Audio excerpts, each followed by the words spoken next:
Good morning. Mwaramutse. You doing good? Mumeze neza? Amen, amen. Amen, amen. Ni byiza cyane. It's nice to be with you. Ni byiza kubana namwe.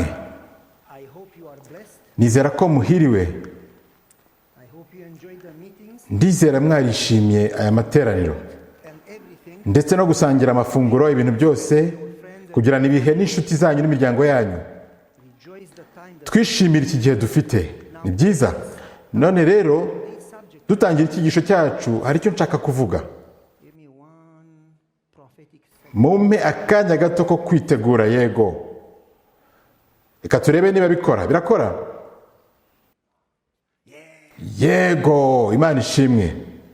I want to mention Ndashaka kubabwira ko uyu munsi the morning muri iki gitondo aka kanya how to forgive. turiga uko tubabarira maze nimugoroba twige uko tubabarirwa. Sibyo? The double of God's grace in forgiving. Dufite ubuntu bw'Imana busaze mu kubabarira no kubabarirwa. Sibyo? As we start, Dutangira rero I told you that I did quite a lot of. nababwiye ko nakoze udushya twinshi nkiri muto kandi kamwe muri utwo We simbyibuka neza ariko narindi nko mu mwaka wa 7 w'amashuri and we cyangwa aho hafi. had Maze tugira amateraniro y'urubyiruko. Muri iryo teraniro ry'urubyiruko they bigishije ku bijyanye n'imyuka ndetse n'ibitero bya Satani n'ibindi n'ibindi. Hari kuwa mbere nimugoroba kandi buri muntu yari afite ubwoba ubwo pasiteri yigisha uko Satani atera, maze ubwo mpita niyungura igitekerezo. Nagize nti rero bafite ubwoba, ni umwanya mwiza wo kubabona. get them. So I went Ubwo narasohotse njya mu igaraji, bari gusana igisenge cy'urusengero, nuko mfata imbaho, mfata urubaho rwose, mfata urundi ndukatamo, nkora amaguru, mfata urundi nkoramo amaboko nkoresheje imisumari, shyira undi musumari inyuma y'ijosi, maze izo mbaho nzambika imyenda, then I dressed the two nshyiraho n'ingofero, in some clothes, maze nshyiraho umugozi nyizirika mu ijosi, maze nyiterera mu giti, threw it in a tree behind a branch, and nkizirika inyuma y'ishami ry'igiti, maze mba mbonye kadahumeka yambaye neza, ubwo nyizamura mu giti. Ubwo nategerezaga mu igaraje ko basoza iteraniro, barasohoka hari nka 2:00 cyangwa 2:30 n'igice. Ubwo basohokaga got outside. bavuga kuri Satani, imyuka n'ibitero bya Satani. Ubwo bavuganaga Policeman, Satan's attack. bari nka 20 cyangwa 25. Ubwo bari bageze munsi y'igiti, narekuye ya kadahwema, maze I dropped the scarecrow, and I stopped it. nyahagarika mu kirere nka santimetero 30 uvuye hasi, maze bose batangira gusakuza bati Satani araduteye, maze biruka basubira mu rusengero, maze babwira pasiteri bati dusengere. The pastor looked, Maze pasiteri yitegereza impande zose, arabaza ati Pavel ari he? Maze and they say, Pavel is bareba impande zose bati Pavel ntawe uhari. Pasiteri arababwira ati si ngombwa gusenga, ntabwo ari Satani, ni udushya twa Pavel. Bahamagara papa, babibwiye ababyeyi babo bahamagara papa, barake cyane bati ni gute akora ibintu nk'ibyo? Nuko papa arabasubiza ati simbizi, ikiza nuko mwamwibariza. he used to buy force. No, Ntekereza ko yabikoresheje. Hoya, ntabwo ikibazo ari uko byagenze, ahubwo kugira imyumvire nk'iyo. by the door listening. Kandi narabyumvaga, nari ndi inyuma y'urugi nteze amatwi, maze papa arababwira, bavandimwe, hari umugabo agiye kureba Napoleon, aramubwira Son does pranks. ati umuhungu wanjye akora udushya buri munsi, sinzi uko ameze. Maze Napoleon aramusubiza ati uhereye ku bikorwa byo guhanga imbaraga ubonamo amafarashi meza y'intambara. And my father Nuko papa arababwira ati niba afite imbaraga nyinshi n'ibitekerezo byinshi, nimusengera, mbese murumva ukuntu abasha kuzakorera Imana nidukomeza kumusengera. Rero mube muretse kumunegura, ahubwo mumusengere. I was so Nishimiye papa cyane kuko nubwo atemeranyaga nanjye, yarazi uko amfata, yarazi kumbabarira. Naramusanze ndamubwira nti numvise uko wavuganaga nabo. Arambaza ati wabyumvise? Ntiyego. Arambwira ati ni byiza, Imana iragukunda nanjye ndagukunda. Birangiriraho. Ntiyigeze ambaza ati gute, kubera iki. Yarambwiye ngo Imana iragukunda kandi nanjye ndagukunda kandi iri kugusengera. Ese si byiza ko tubona ubuntu n'imbabazi bimeze bityo? this type of Ubwo buntu bw'Imana ucumura maze ukayisanga, ukayisaba imbabazi, ikakubabarira, nuko ukagenda ugasubira, maze wagaruka ikakubabarira, ukongera wagaruka ikakubabarira, kandi izi neza ko n'ejo uzongera ugasubira, kandi nabwo ikazakubabarira kubwo buntu bwayo. I don't know if I can. Sinzi niba nshobora kubikora, urabyumva? None twumva dute ubuntu?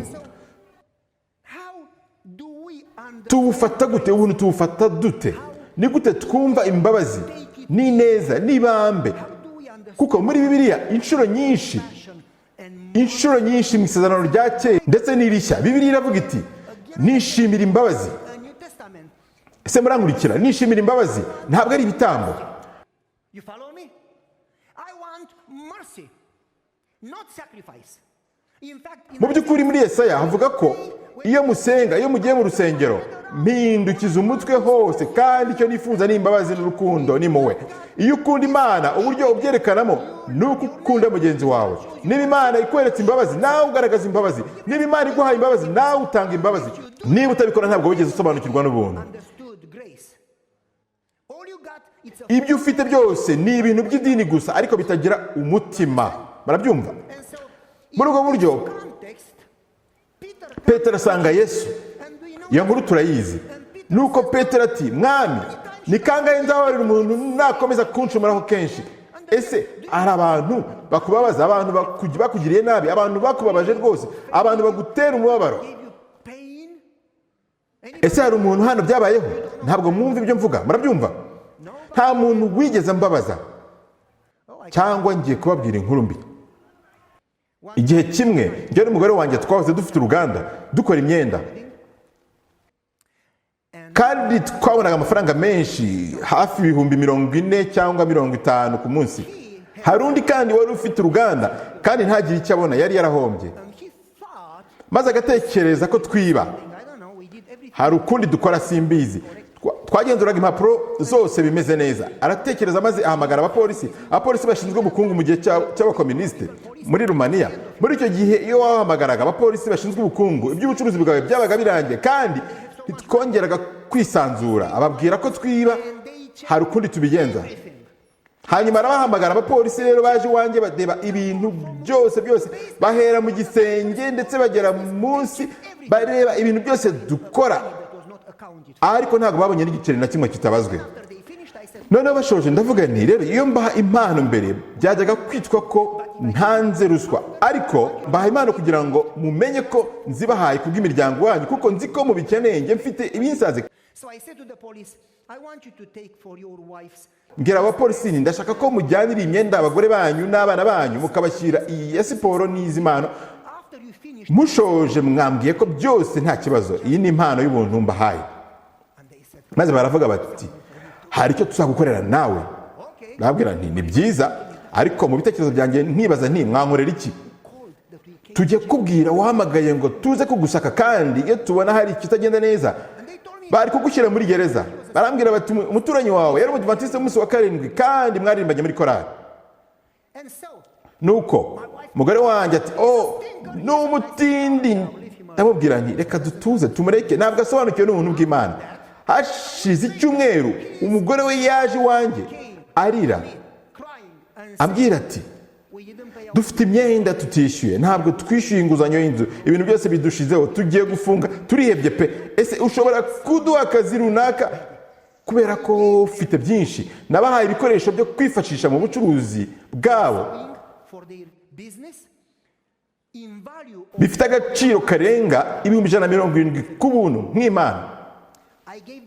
Nabahaye ikamyo yose yuzuyemo imizingo y'ibikoresho fatizo, ibikoresho by'imyenda. Ndabwira nti ubu mufite ibyo gukoresha byibura amezi 2 cyangwa 3. Maze kubibaha umugore arambwira ati, ntituzigera dushobora kukwishyura. Ndamusubiza nti iyi ni impano, nta nyishyu nshaka. Akimara kugenda abapolisi bagaruka iwanjye. Ndabaza nti ese ntimwasuzumye neza? Barambwira bati yego, ariko yongera aduhamagara ngo ufite byinshi byo gutanga ku busa, bivuze ko ufite ibintu bitabaruwe bihishe ahantu runaka. Ndababwira nti byari ukwitanga, reka mbereke ibitabo. Nashubije amafaranga mu bucuruzi nyavanye mu mfuka wanjye, nishyura ibyo namuhaye. Abapolisi baragiye. Mu cyumweru kimwe abapolisi bagiye kureba ubucuruzi bwe n'amafaranga yasohotse muri iki gikorwa. Basanga yakuye amafaranga mu bucuruzi bwe ayakinira urusimbi. Ubwo baramufata. Umugore we yarihebye. Dufite abakobwa 2 bato, none baramufunze, sinzi uko nzabaho. Ubwo nagiye kuri polisi ndamwishyurira. hanyuma nishyura n'ibyo yibye mu bucuruzi bwe bwite, ntanga amafaranga kugira ngo batazagira icyo babura kandi atahe mu rugo. Ageze mu rugo yakubise umugore we kuko yansabye ubufasha.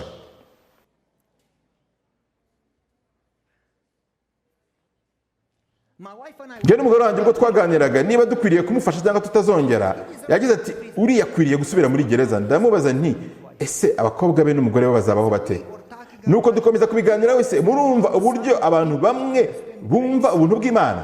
Muri iyi nkuru Petero arabaza ati ni kangahe nababarira umuntu nakomeza kungirira nabi kenshi? Ni kangahe? Abafarisayo bavuze gatatu, ariko Petero umusore mwiza avuga karindwi, na Yesu ati 77. Muzi iyi nkuru sibyo? Nuko Yesu akimara kubivuga Petero aramubwira ati ngwiki none se nge bite? Uyu muntu yarambabaje, uyu muntu yaneye ububabare bwinshi, none nge bite? Nuko Yesu agerageza guhuza ikibazo n'igisubizo inshuro 77 mu nkuru ikurikira. Aravuga ati uko niko mukwiriye kubabarira. Ubwo Yesu ababwira igitekerezo cy'ubwami bwo mu ijuru, ababwira iby'umwami washatse kubarana n'abagaragu be ibyo yababikije. Maze uwo mutware agira ati umugaragu yarimo umwenda w'itara n'ibihumbi 10 kandi ntiyari afite ubwishyu. Nuko shebuja ategeka ko bamufunga. Maze uwo mugaragu aratakamba ati ndagusabye ndakwinginze mbabara. Nuko shebuja aremera agira ati ndakubabarira umwenda ufitiye wose, byongeye kandi nzakwishyura n'imyenda ufitiye abandi bose. Urababariwe. Uwo mugaragu arishima cyane ati ndababariwe rwose. Nuko yiterera hejuru arasohoka ahura n'inshuti ye imufite idenariyo 100. Murabyibuka? Muzi iyo nkuru irumvikana. Nibyo yaramunize hafi yo gupfa, maze aramufungisha amuzize idenariyo 100. Shebuja amenye ko byagenze aramuhamagara, nawe amushyira muri gereza. Iyi nkuru murayibuka sibyo? Nibyo. Yesu asoza agira ati Data nawe ntazakubabarira keretse nubabarira abandi ntazakubabarira. Ni byiza, reka tubiganireho. Twabonye umugaragu mubi, uriya mugaragu yari mubi. Twese uko tumeze. Ibi mwe ntabwo bibareba, ntimugire impungenge, muryame musinzire. Mwumva ibyo ngiye kuvuga nta muntu n'umwe byerekeyeho. Mwese murabera, nibyo si ngombwa ko mubyumva. Ni inkuru y'umusore wabaga Bordeaux mu Bufaransa. Bamuhaye fagitire ya telefone igendanwa ya 11. Umva witonze, miliyoni 11 mu mafaranga y'Abafaransa, angana na miliyari 15. Ahubwo ni miliyoni 15 y'amadolari. Ni gute ushobora gukoresha amafaranga angana atyo kuri telefone yawe igendanwa mu kwezi kumwe? Uyu musore abonye iyo fagitire arabaza, ahamagara sosiyete ya telefone, ntihagira umuntu umwe witaba. Akomeza guhamagara, arahamagara. Maze abajyanye mu rukiko baramubwira bati ni ikibazo cy'imyandikire. Iyo yari kuba ari fagitire ni kuri telefone. Muremeranya nanjye? Indi nkuru, muri Malaysia umuntu umwe bamuhaye fagitire ya telefone igendanwa ya miliyari 218 z'amadolari y'ukwezi kumwe. Nanone iryo ryari rindi kosa. Izi nkuru ni ukuri. Muzi uburyo ari inkuru z'ukuri nazivanye kuri interineti. Okay, ushobora kubona ibintu byose kuri interineti, ni byiza, mubonye ikibasetsa. Indi nkuru nakuye kuri interineti, muri Florida umudamu yahawe fagitire y'amadolari 210. Sosiyete yitwa T-Mobile yavuganye nawe, bamubwira ko mu by'ukuri yakoresheje ayo mafaranga areba amafilime akoresha na interineti amanywa nijoro. Baramubwira bati ntabwo wishyuye amezi atashize, ndetse bashakaga kugabanya fagitire kugeza ku 2500, ariko agomba kwishyura kandi ntazongere. Muriyumvisha amadolari 210 kuri fagitire ya telefone.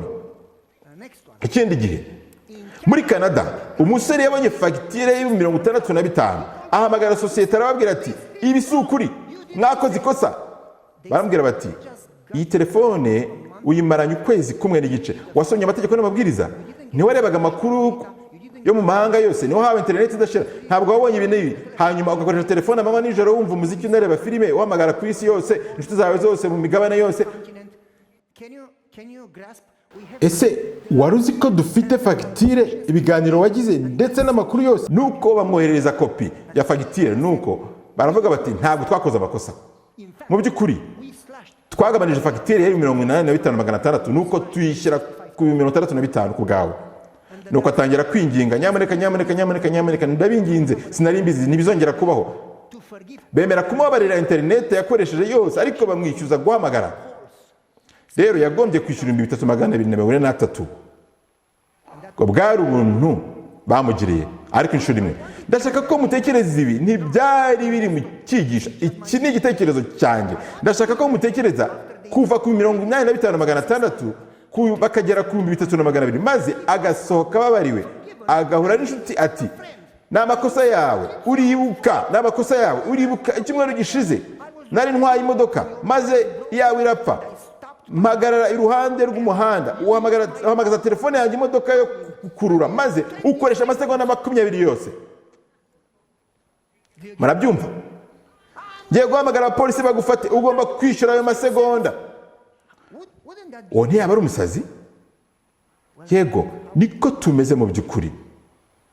Nibyo dukora nyuma y'ibyo Imana yadukoreye, kandi niyo nkuru tubona muri Matayo 18. Inkuru yo muri Matayo 18 yongeye gusubirwamo muri Luka 17. Ni inkuru imwe n'umwanzuro umwe 77.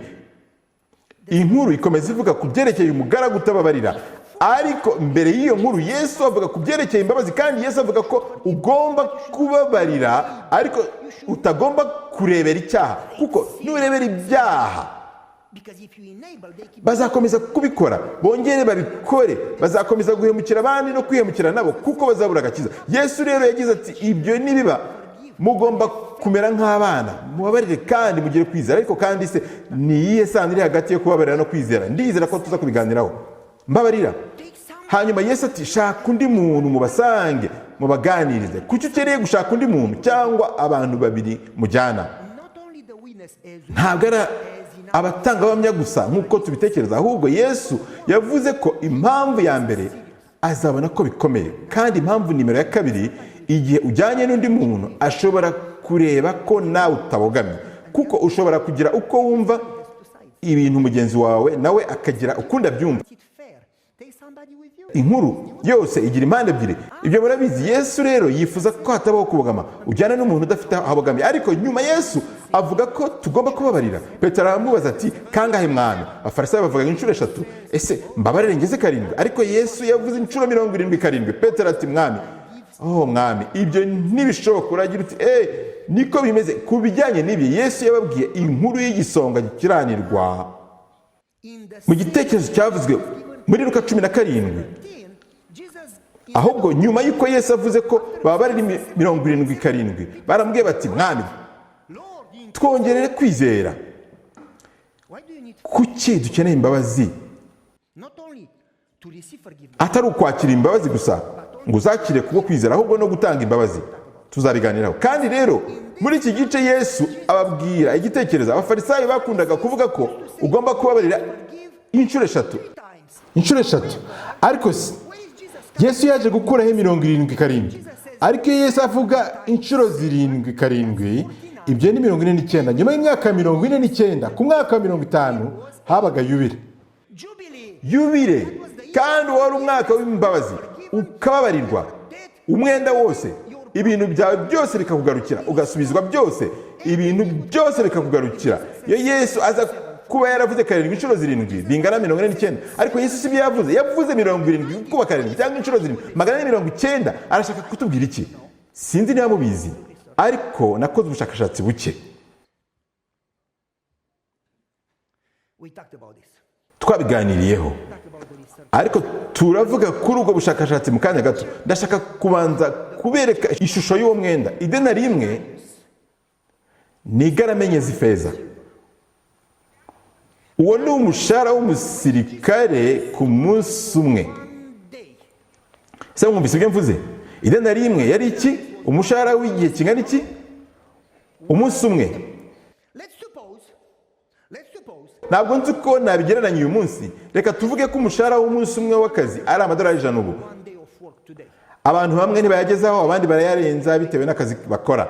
Ariko reka dufate ko umushahara w'umunsi umwe muri sosiyete yacu waba hafi cyangwa ari amadolari 100. Yagurijwe, ideni rye ryari rirenze ibyo. ntabwo ryari mu madenariyo, ryari mu matarano. Itarano ni iki? Itarano yari ibiro 30 bya zahabu, ubwo byari hafi paundi 75 za zahabu. Byari umushahara w'imyaka 16, imyaka 16. Aho yari idenariyo 6,000, ubwo ni umushahara w'iminsi 6,000. Mu mafaranga yacu reka dufate 600 by'amadolari. Niba yari afite umwenda ungana iki? Idenari imwe. Amatarano 10,000, ibyo ni 300 bya zahabu, ibyo ni pound 750 za zahabu, bingana n'imyaka 160 y'akazi. Ayo ni hafi miliyari 6 z'amadolari. Ese waba uri iki ngo ushobore kwishyura amafaranga menshi gutyo? Waba uri leta zunze ubumwe za Amerika cyangwa? Itarano 10,000 zingana n'imifuka 10,000 za zahabu, imifuka 10,000 ya zahabu. Bingana kandi n'umushahara w'abakozi miliyoni 100,000. Umushahara w'abakozi miliyoni 100. Ibyo nkabyizera uwo muntu sinzi uko yakoresheje ayo mafaranga, ariko afite umwenda mwinshi ku buryo yakenera inshuro miliyoni 100 z'ubuzima bwe bwose, atarya cyangwa ngo agire ikindi agura. Amafaranga yose akayishyura, n'ubundi ntiyashobora kwishyura uwo mwenda n'ubundi. Uyu muntu turi kwiga hano ntabwo yarajijwe, ntabwo asobanukiwe ubunini bw'umwenda we. Ntashobora na gato mu myaka inshuro miliyoni mu buzima bwe ntashobora kwishyura. Ikibazo ntabwo ari umwenda we cyane, ikibazo ni uko atazi ubunini bw'umwenda we, nk'uko tubibona mu Byahishuriwe cya 3. Uri umutinda ariko ntabwo uzi uko umeze, wibwira ko umeze neza. Ikibazo cyacu si umwenda dufitiye Yesu, nuko tudasobanukirwa uwo mwenda. Kandi kuko atazi uburemere bw'umwenda we, ntabwo abasha gushimira ubwinshi bw'imbabazi yagiriwe. Kandi kubera ko adasobanukirwa n'imbabazi n'ubuntu yagiriwe, ntashobora kugira imbabazi n'ubuntu kuko adashobora gutanga icyo adafite. Kandi rero afite umwenda w'itarano 10,000, kandi inshuti ye imufitiye idenariyo 100. Itarano 10,000 ni amafaranga menshi. Idenariyo 100 ni amezi 3 n'iminsi 10 y'akazi. Ni ikiganza cy'ibiceri. Ni amezi 3 n'iminsi 10 y'akazi. Ese mushobora kugereranya ibyo byombi? Reka tuvuge ko umufuka umwe hano ari paundi 75 cyangwa ibiro 30 bya zahabu. Ukeneye imifuka myinshi ku buryo uramutse ukize abantu ku murongo batwaye buri umwe umufuka umwe begeranye cyane bakoranaho umwe inyuma y'undi, byagutwara hafi kilometero 8 by'abantu kugira ngo wishyure uwo mwenda. Kandi idenariyo 100 inshuti yamufite ni ikiganza kimwe cy'ibiceri ushobora kwishyura amezi 3 y'akazi. Ntabwo twumva umwenda munini dufitiye Imana ndetse n'ubuto bw'umwenda abandi badufitiye.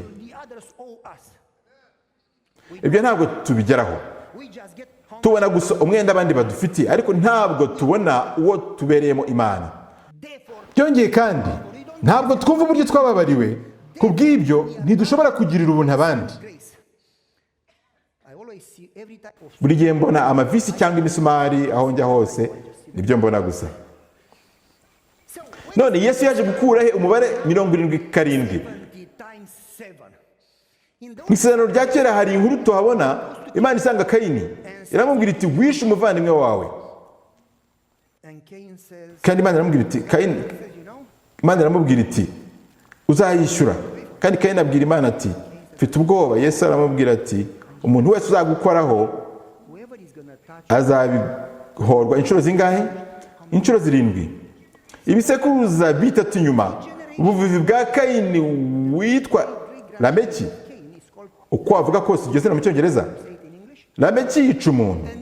Ni umuntu wa mbere tubona mu mateka wagize abagore 2, kandi abanyabwenge bamwe babivuga ukurikije ubusobanuro niwe watangiye guhiga abantu, gushimuta abantu no kubagurisha nk'abacakara bwa mbere mu mateka. Uyu Lameki yishe umuntu, arangije agira ati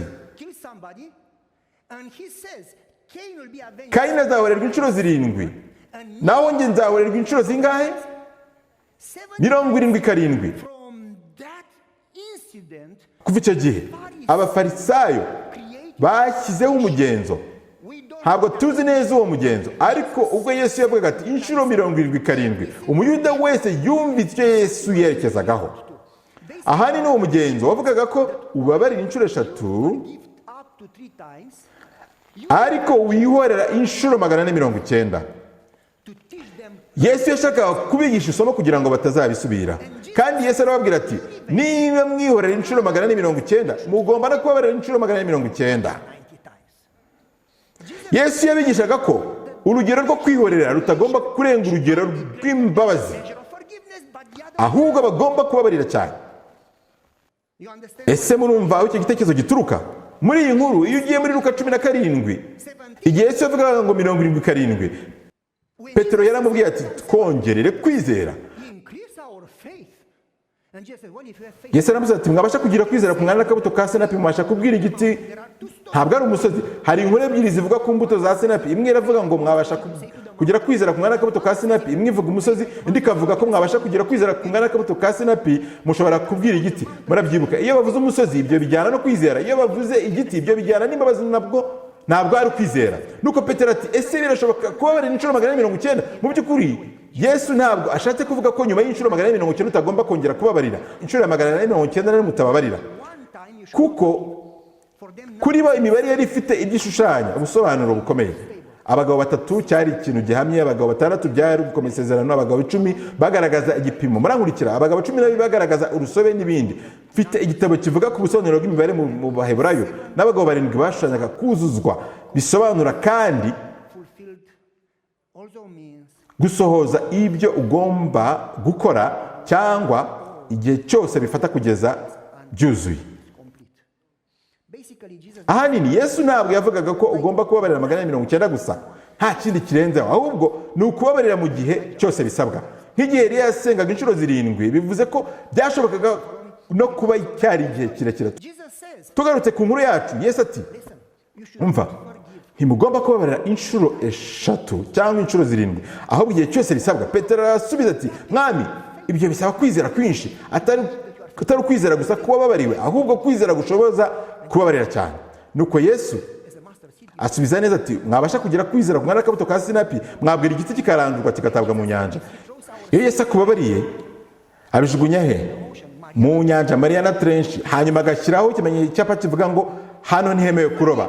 Ese ni hewe uta ibyaha iyo ubabariye? Same.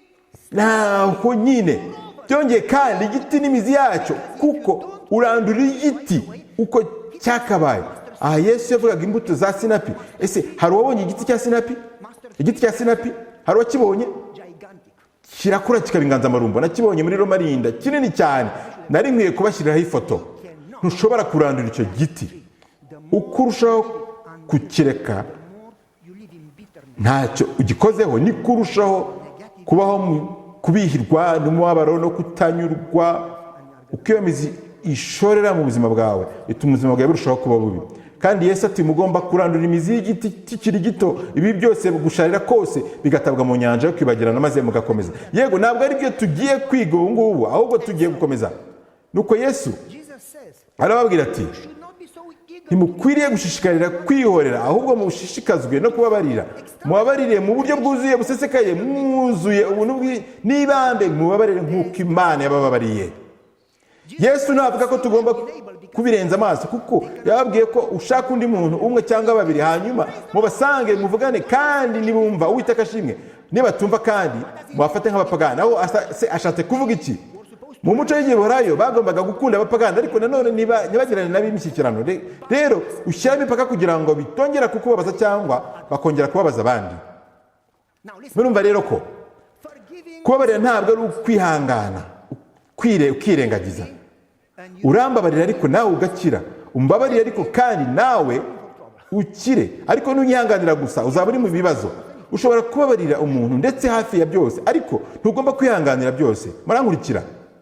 okay, I'm gonna Yego, ngiye gusimbuka gato. forgive Utubabarire imyenda yacu nk'uko natwe tubabarira abandi. others. You have been forgiven. Kubabarira iby'igiciro kinini cyane, nawe ugomba kubabarira Extremely large. cyane. You understand? Ese muri ibyo mvuga? I'm going to give you two Ngiye kubabwira inkuru ebyiri. stories. One, Iya mbere, Joe wo muri Michigan yari afite iduka ry'ibiribwa. Ryari iduka ry'umuryango, iduka ricururizwamo ibiribwa. Ntabwo yari umukire, ariko yari umukristo mwiza cyane. Yahoraga afasha abantu bakamusanga bati yewe simfite ibyo kwishyura imyenda yanjye nyamuneka, maze Joe akabafasha. Kubw'ibyo ntabwo yigeraga atera imbere, ntabwo yabonaga inyungu nyinshi kuko yahoraga bitanga. Kandi abo basengana baramubwiraga bati Joe rekeraho kubafasha, ukabasubiza ati nimwumve. Nawe akababwira ati ntabwo nanjye nzabijyana n'impfa, nifuza gushora mu kwitangira abantu kuko Yesu arabakunda cyane. Umva Joe, abantu bamwe niba bikoresha neza, nzi ko ngerageza kubaha ibintu aho kubaha amafaranga. Ntabwo mbaha amafaranga, mbaha ibyo kurya kuko nzi ko babasha gukoresha amafaranga nabi, ariko ndabafasha kuko Imana ibakunda nanjye ndabakunda. Umva Joe, uyu muntu ntabwo azakwishyura, ndabizi, kandi iyo nanze mba niteguye guhomba. Ndabizi. Akomeza gufasha. Umunsi umwe abasore batatu binjiye mu iduka rye bafite imbunda, bamuteye ubwoba, bafashe amafaranga make yari afite aho, kandi nubwo bitari ngombwa baramurashe. Polisi yaraje ibasha kumujyana ku bitaro. Yamaze mu bitaro igihe kirekire, ariko amahirwe barokora ubuzima bwe. Yaje kumenya ba basore batatu bari abaturanyi be. Yababwiye abapolisi barabatwara, maze abishyurira ingwate kugira ngo bashoboke kuba hamwe n'ababyeyi babo mu rugo mbere y'uko umunsi wo kuburana ugera. Ababyeyi b'umwe muri ba bana, uwitwa Samu, bajyanye Samu kwa Joe. Twabonye dukeneye gusaba imbabazi. Baramubwira bati tubabarire cyane, tubabarire rwose Joe, ntabwo tubizi, ariko ntabwo ari uko twamureza, ahubwo yagize inshuti mbi, yagize ikigare kibi, kandi tubabarire cyane, nyamuneka mubabarire. Kandi babwira Samu bati nawe ugomba gusaba imbabazi. Nuko Samu atera hejuru ati nubarakari, ati kubera iki? Wari umwishe? Yego, ariko nawe yabanje kwanga kuduha amafaranga. Yego, nambabarire. Nuko Joe agira ati umva, sinzi niyo bikuvuye ku mutima cyangwa, ariko ntabwo ndi Imana ngo menye ibiri mu mutima wawe. Ndakubabarira, kandi nuhinduka nzaguha akazi kugira ngo ugire icyo ukora, ntuzongere kwiba. Bajya mu rukiko abapolisi babajije Joe uruhande rwe. Joe avuga uko baje bakamutwara byose. Nuko ababyeyi barasimbuka bati wavuze ko wamubabariye? Ati ntabwo mbihinduye, naramubabariye, ariko abapolisi bakeneye kumenya ukuri. Nawe akeneye kubibazwa ngo ntazongere kubikora kubw'inyungu ze ndetse n'umutekano wacu. Ababyeyi bati ibyo ntabwo ari imbabazi. Joe ati yego ni imbabazi. Nuko Sam ajya muri gereza nk'abandi, maze Joe akajya ajya kuri gereza buri munsi akamugemurira ati niwitwara neza nzakwishyurira usohoke vuba, kandi nzaguha akazi. Muri ubu buryo yatanze imbabazi, yiteguye kumufasha kwiyubaka, kuko Imana itubabariye irongera ikatwubaka. Ngiye kandi kubabwira indi nkuru. Nari ngiye mu ntara cyangwa itorero ryanjye rya mbere. Birashoboka ko mwigeze kumva iyi nkuru ikindi gihe. Nari mfite imyaka 28, nari nkiri muto, ndi umusore mwiza, ubu ngubu imisatsi yabaye imvi gusa. Nuko njya mu ntara yanjye ya mbere, kandi nari niteze ko izaba ari intara y'indashyikirwa, kuko nari mfite amafaranga kandi nafashaga itorero. Nubatse amatorero kandi nitangiraga ivugabutumwa, nize amashuri menshi, nari enjeniyeri kandi nari umunyamategeko, kandi nari mfite ibi n'ibi, mfite imbaraga, nziranye n'abantu bakomeye, mvuga rikijyana. Nuko nkavuga ni rwose perezida wa konferanse azampa itorero rinini muri konferanse yose. Si ibyo, naribeshyaga. Bampaye itorero ryo mu cyaro ry'ibi bishoboka byose, hejuru mu misozi hateye ubwoba. Kandi ubwo nari mfite ikositimu ya Giorgio Armani, inkweto za Ralph Lauren na karuvati ya Calvin Klein.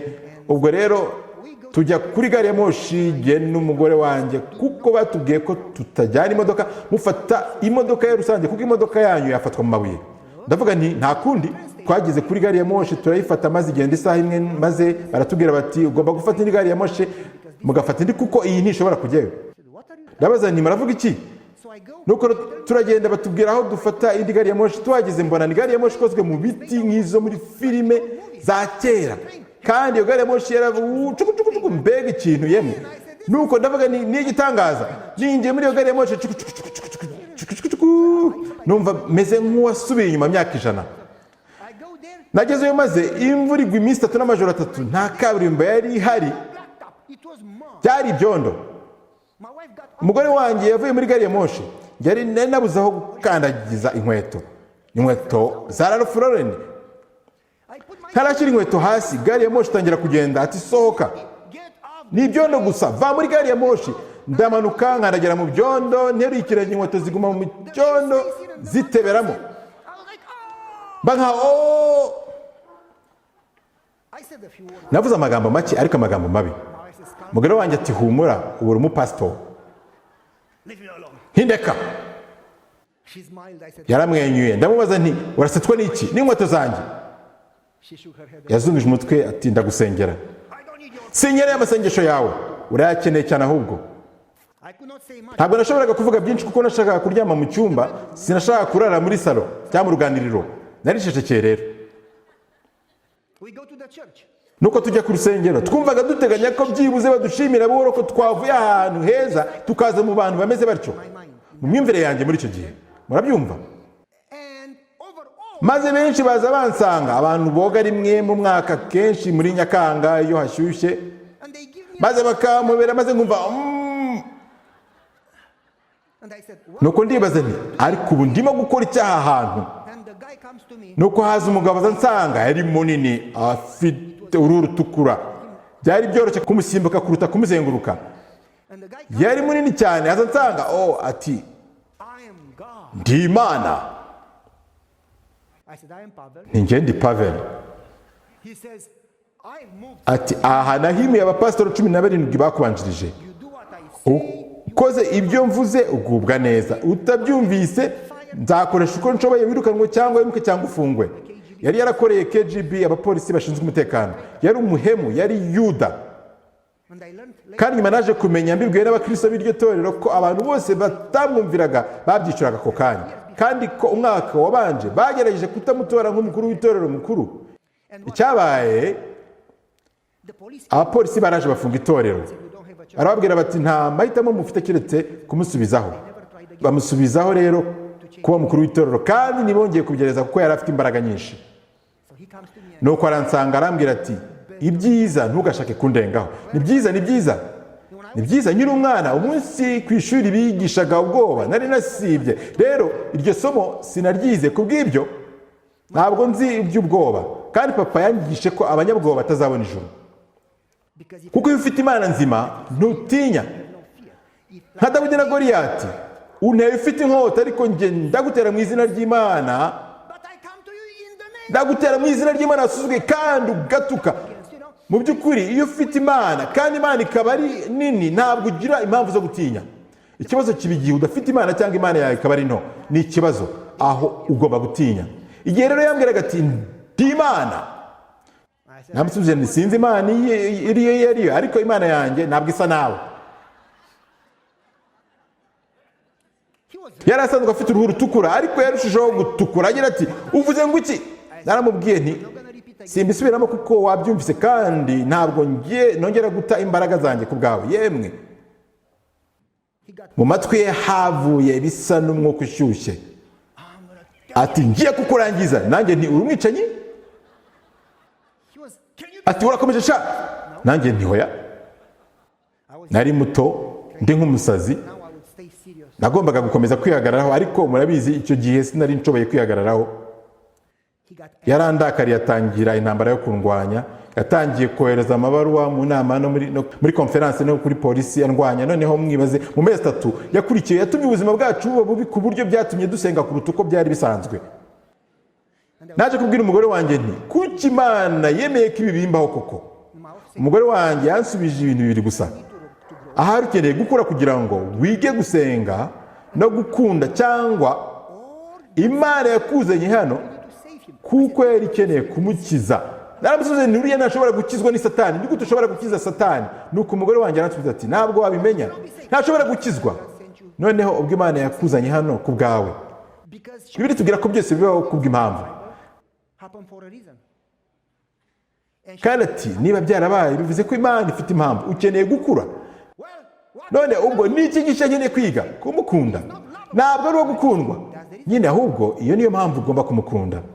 Arambwira ati erega biroroshye gukunda abagukunda, ariko ugomba gukunda n'abatuba ugubwa nabi. And I said, Nanjye nti nibishoboka. Hanyuma arambwira ati rero ukeneye Yesu nawe. Naramubwira ati ceceka undeke. and she says, yeah. Nawe ati ubwo rero ugomba kuva muri uyu murimo. I said, well, if Ndamubwira nti ariko niki yakoze cyatuma umukunda byoroshye? Oya, uri umupasiteri? Nari narakaye cyane, But I knew that ariko nari nzi ko ari mukuri. and I started Ngo natangiye gusenga nti mwami, hindura umutima wanjye, fill me with your spirit. nyuzuza umwuka wawe, Help me understand how mfasha gusobanukirwa uburyo umbabarira, understand how mfasha kumva uburyo umukunda n'uburyo ushaka ko akizwa. give me your pour into Unsukire urukundo rwawe Mana, nshoboza kumukunda nk'uko unkunda n'uburyo umukunda. and if it's Niba kandi bishoboka unkoreshe use me and kugira ngo umukize. guess what happened? Ubwo muzi uko byagenze, uko nasengaga niko ubuzima bwe bwarushagaho kuba bubi, He made my life. It was niko yarushagaho kubabaza ubuzima bwanjye. Uko nasengaga cyane byabaye nk'aho bigenda bibi rwose, biba bibike rwose. Ndavuga nti umenye ko nkwiriye guhagarika gusenga. because Satan Yigeze bikubaho gusenga ibintu bikarushaho kuba bibi, kuko Satani azi neza yuko iyo dusenga Imana irushaho gukora. Niyo mpamvu ashaka kuduca intege. Icyo ngicyo gihe tutagomba gucika intege ahubwo dusenga cyane. Dusigaje iminota 9 gusa, tugiye gusoza. I started Ubwo rero natangiye gusenga ngo Imana yigishe uko namubabarira, kandi igihe cyose umubabarire cyane, igihe kitoroshye, buri sabato, buri munsi, buri gihe nasengaga, ijwi ryazaga mu ntekerezo zanjye riti ukwiriye kwiga kumubabarira. Nawe ubasha gusanga Imana ukababarirwa, bitabaye ibyo ntushobora kubabarirwa. Ibyo Imana yakubariye byose bibikwa ahantu kuri konte yawe. Muribuka inkuru y'igisonga kidashima? on the Inkuru y'igisonga kidashima, muribuka iyo nkuru? and God was, Kandi Imana yarambwiye iti Imana yakubabariye byinshi, and not in kandi uretse no kuba Imana yarakubabariye ntushobora na gato kwishyura, kuko uramutse ushyizeho inyungu ya 21% ku matara n'ibihumbi 10, wamara ubuzima bwawe bwose wishyura inyungu y'umunsi umwe.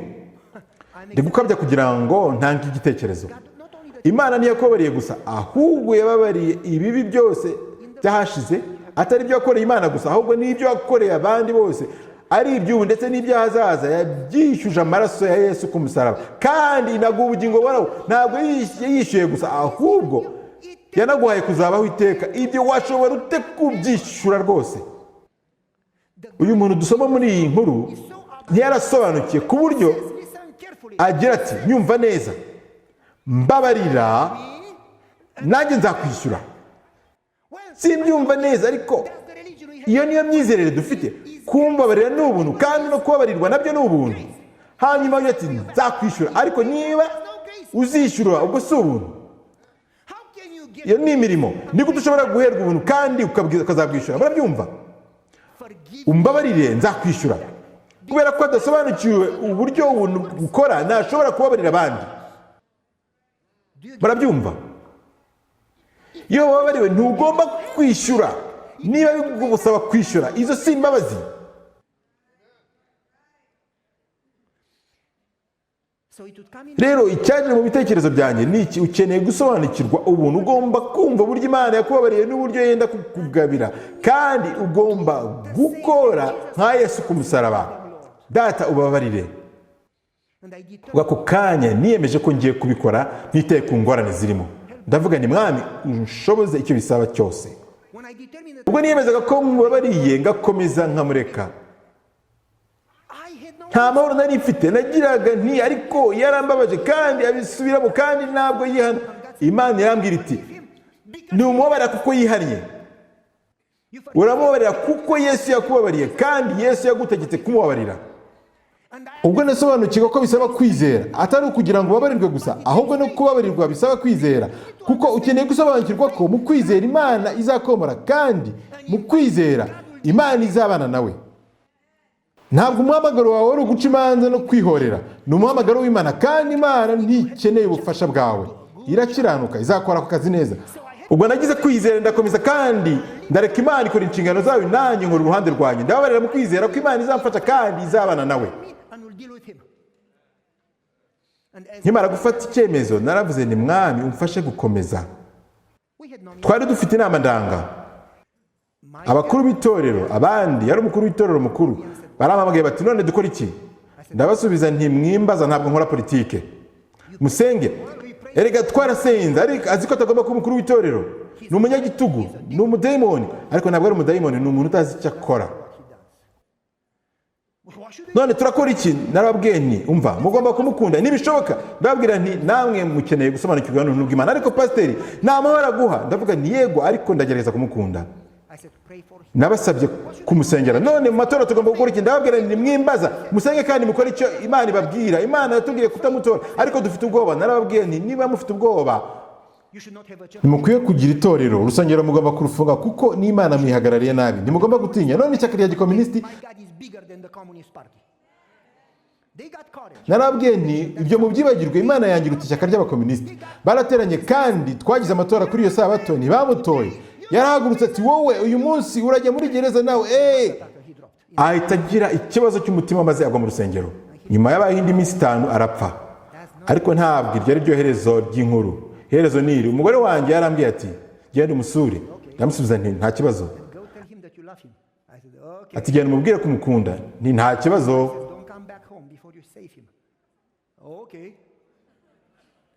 Kandi arongera ati ntugaruke mu rugo utabanje kumukiza. Nti yego nta kibazo. Naramusanze mubwira ko nshaka ko dusengana. Ati kuki ushaka kunsengera? Arambwira ati umwuka wera yamvuyeho kera, sinshobora gukizwa, narakererewe. Naramubaje nti ubizi ute? Ufite ahantu runaka umwuka wera yabaga, none urareba mugasanga harimo ubusa cyangwa? Naramubaje nti urashaka gukizwa? Yego. Rero umwuka wera ntiyakuretse. Ubizi ute pasite? Kuko muri kamere muntu nta bushake bw'abantu bwo guhinduka. Umwana w'ikirere yashaka gusubira mu rugo kuko umwuka wera yamuhataga gusubirayo. Kamere muntu ntabwo ikubwira gusubira mu rugo, ahubwo itubwira gukomeza kujya mu bibi. Kandi amubwira nti niba ufite umutima wo kwisubiraho, n'umwuka wera ugikorana nawe nka wa mujura wo ku musaraba, ntabwo urakererwa. Yarambajije ati utekereza ko nshobora gukizwa? Ati utekereza ko nshobora gukizwa? Nzi ko bishoboka. Ati ariko ibyaha byanjye ni byinshi. Naramusubiza nti amaraso Yesu Kristo aruta ibyaha byawe. Ati none nkora iki? Ndamubwira nti ihane. Nabikorane. Ndamubwira nti umaze imyaka 40 n'umukuru w'itorero, ugomba kumenya uko ubikora. Waturira Imana n'abantu hanyuma ukizera ko babariwe. Yavugaga yongorera, nta mbaraga yaragifite, yabaye iminsi 5 gusa. Ati sinshobora kuvuga, ni gute nshobora kwatura? Ndamubwira nti ndijwi ryawe. Yambwiye abantu bose ndabahamagara, ndavuga ni nyamuneka mubabarire. Ntabwo dushobora kumubabarira. Rero nkeneye kugusengera. Baye urabeho. Nyamuneka mubabarire. Buri gihe rekeraho kwivovota. Imana yaguhaye gukura, ugomba kumubabarira nk'uko nawe Imana yakubabarira. Ati simbizi. Naramubwiye nti kwiriye kubite. Nambwiye ni ibyo si inshingano zawe. None barambabariye. Naramubwiye ni ngo umva, wasabye imbabazi, wakoze uruhare rwawe, Imana yakubabariye. Niba batakubabariye cyangwa bakubabariye, ibyo ni byabo n'Imana. Aranje ati none ahasigaye nkora iki? Wizere, wishime, ni byiza, ariko nabikorane.